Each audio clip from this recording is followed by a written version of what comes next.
MISSE, or Materials on the International Space Station Experiment, is a suite of experiments that has taken hundreds of material samples and exposed them to the microgravity environment of space by being attached to the outside of the space station, some for a year, some for more.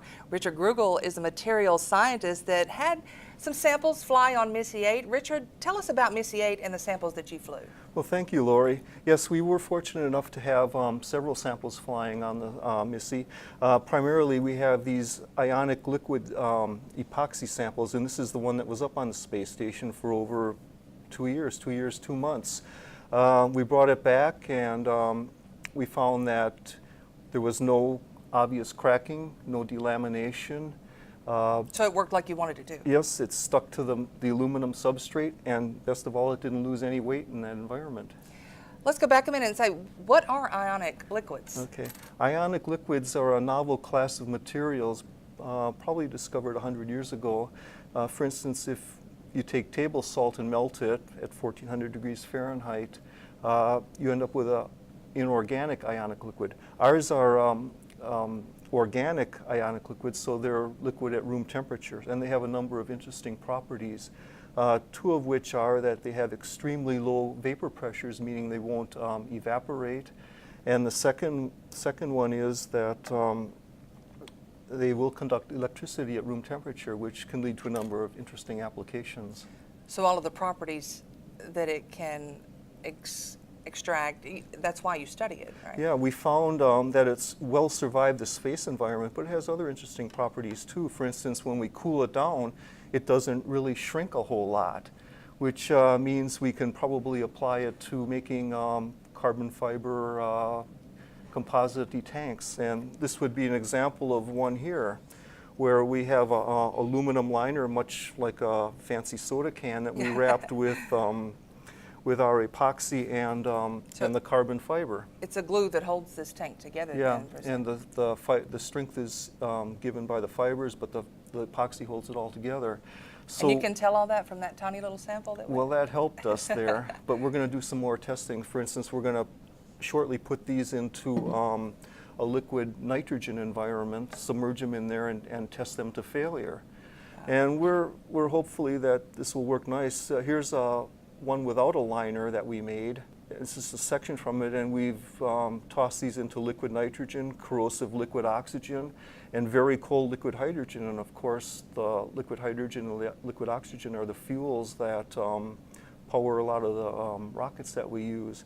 And when we took these out and put them under our high-powered microscopes, we saw no cracking, no delamination, and it came out as it went in. So hopefully down the road, on a journey to an asteroid or Mars, that's going to come in handy. Yeah, we're going to get an opportunity to, hopefully we'll get an opportunity to make some composite cryo tanks without the aluminum liner, which will save a lot of weight, which is what we're all looking for.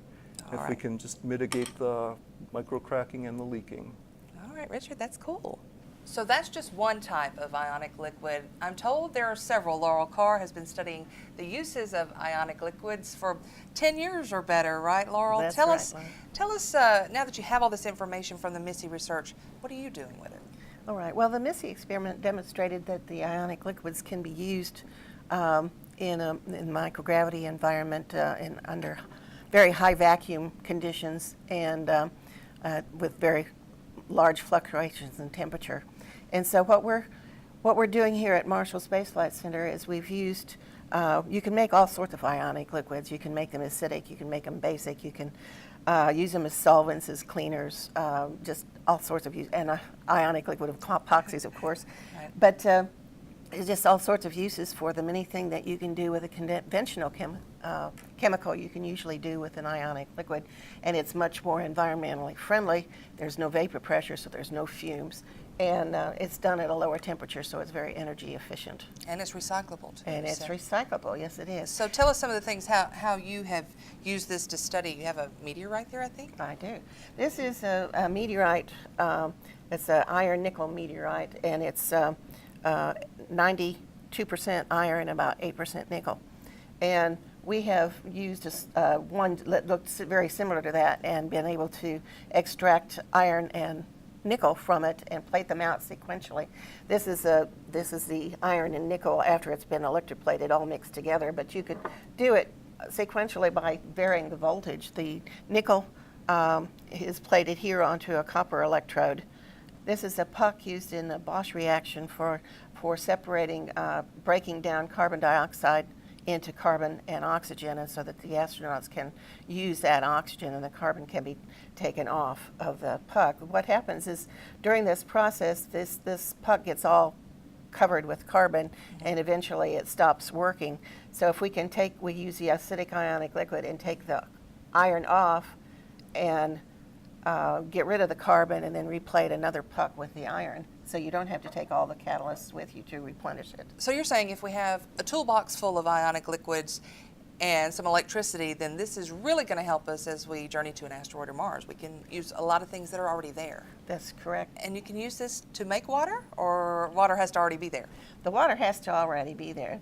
If the water is in the lunar regolith, you can it gets brought up at the same time you dissolve the regolith with the acidic ionic liquid, and if there's metal oxides in the soil, like the moon has 40% oxygen within the regolith, and you can get that oxygen out because the hydrogen from the acidic ionic liquid mixes with the oxygen from the metal oxides and produces water. So this is water from a meteorite that was from which meteoritists say was from the asteroid Vesta.